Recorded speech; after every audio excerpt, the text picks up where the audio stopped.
Министерството за образование најави воведување едносменска настава за учениците, но тоа не значи дека ќе се применува во сите училишта во државава. Иако за еден месец почнува новата учебна година, во моментов се врши мапирање во кои училишта има услови наставата да се одвива во една смена. За сега се знае дека средношколците од Охридската гимназија од септември на училиште ќе одат само прва смена.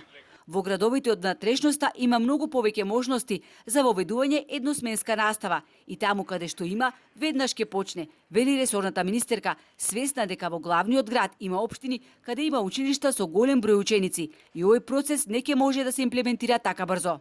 Голем проблем е Скопје, односно одредени општини во Скопје, каде што има многу ученици, се учи во 2 смени, па дури имаме училиште кај што се учи во 3 смени, но тука ќе доградуваме и ќе градиме, така да ќе треба малку подолг период.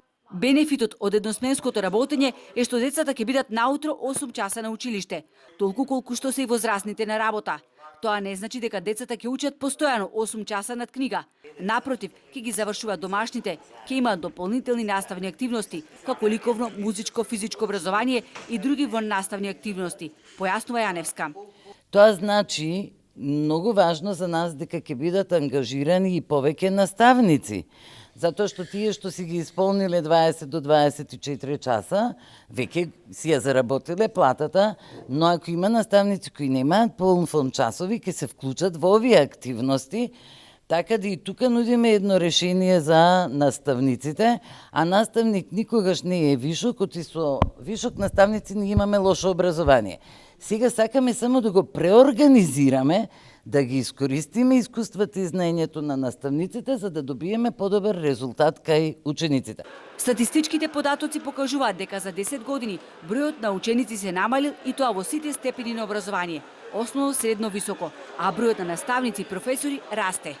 Бројот на наставници во основното образование лани се зголемил за 283 наставници. Според листата на активни регистри што го води МОН, во Македонија има 366 основни и 109 средни училишта. За илустрација, поради падот на наталитетот и затворањето на голем број училишта, Србија воведе едносменска настава уште пред 5 години.